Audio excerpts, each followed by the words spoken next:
Assalamualaikum warahmatullahi wabarakatuh. Halo teman-teman, perkenalkan nama saya Azhara Azaria. Saya dari Politeknik Negeri Madiun dan saya dari jurusan akuntansi dan prodi akuntansi. Di sini saya membuat video pembelajaran mengenai mata kuliah analisis laporan keuangan. Subbab yang akan saya bahas yaitu mengenai pengenalan aset lancar, di mana di dalam subbab tersebut terdapat komponen aset lancar, yaitu yang pertama ada kas dan setara kas, yang kedua ada piutang. Nah, di dalam piutang ini terdapat dua jenis penjelasan mengenai piutang, yaitu penilaian piutang dan analisis piutang. Dan komponen aset lancar yang ketiga yaitu ada beban dibayar di muka. Pada pembahasan yang pertama, saya akan menjelaskan mengenai aset lancar. Apa sih teman-teman aset lancar itu? Aset lancar adalah sumber daya atau hak atas sumber daya yang bisa segera diubah menjadi uang tunai, biasanya dalam jangka waktu siklus operasional perusahaan, atau yang umumnya berlangsung selama 1 tahun. Nah, contoh dari aset lancar ini yaitu meliputi kas, piutang usaha, persediaan barang, dan investasi jangka pendek. Selanjutnya, saya akan menjelaskan mengenai komponen aset lancar, yaitu yang pertama ada kas dan setara kas. Apa sih teman-teman kas dan setara kas itu?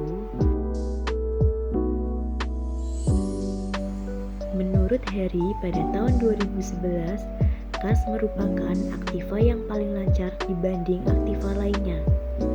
Oleh sebab itu, kas merupakan aktiva yang paling digemari untuk dicuri, dimanipulasi, dan diselewengkan. Dalam neraca, kas selalu disajikan pada urutan pertama.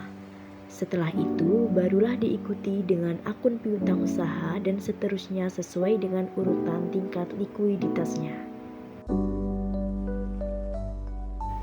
Lalu, menurut pernyataan standar akuntansi pada tahun 2013, kas terdiri atas saldo kas dan rekening giro. Setara kas adalah investasi yang sifatnya sangat likuid, berjangka pendek, dan yang dengan cepat dapat dijadikan kas dalam jumlah tertentu tanpa menghadapi risiko perubahan nilai yang signifikan. Selanjutnya, saya akan menjelaskan komponen aset lancar yang kedua, yaitu piutang.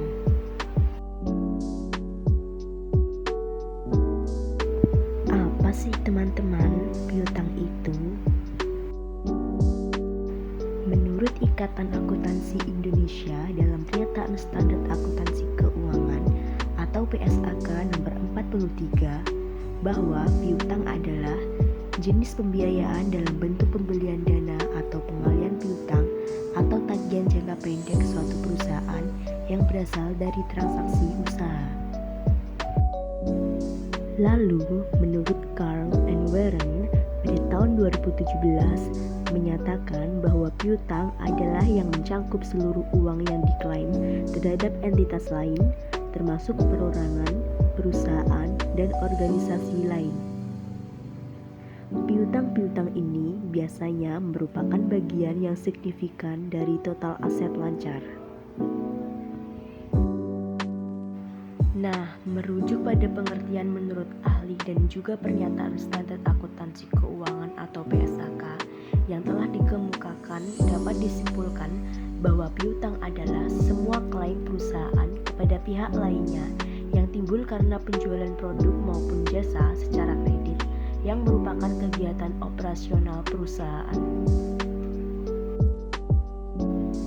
Nah, di dalam piutang terdapat penjelasan mengenai penilaian piutang dan analisis piutang. Penilaian piutang adalah penilaian yang dilakukan untuk menentukan nilai wajar dari piutang yang yang dimiliki oleh suatu perusahaan pada tanggal neraca. Penilaian piutang ini bertujuan untuk menggambarkan jumlah piutang bersih, sehingga menunjukkan nilai bersih yang dapat direalisasi atau biasa disebut dengan net realizable value. Net realizable value merupakan jumlah nilai bruto piutang dikurangi dengan penyisihan piutang tak tertagih. Lalu selanjutnya ada analisis piutang. Analisis piutang yang pertama untuk membandingkan persentase piutang terhadap penjualan perusahaan pesaing dengan perusahaan yang sedang dianalisis. Yang kedua, memeriksa konsentrasi pelanggan risiko meningkat jika piutang terkonsentrasi pada satu atau sedikit pelanggan. Yang ketiga, menghitung dan menyelidiki tren periode rata-rata kolektibilitas piutang dibandingkan dengan syarat kredit pelanggan untuk industri yang bersangkutan.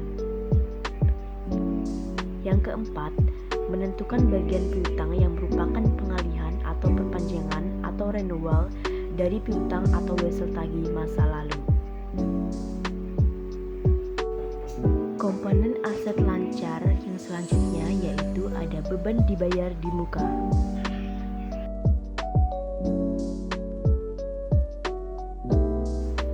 Apa sih teman-teman beban dibayar di muka itu?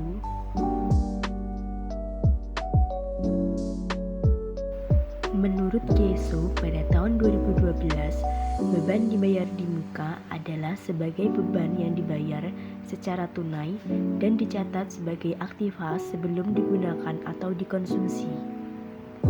Beban dibayar di muka adalah beban yang belum menjadi kewajiban perusahaan untuk membayar pada periode saat ini, namun perusahaan sudah membayar terlebih dahulu.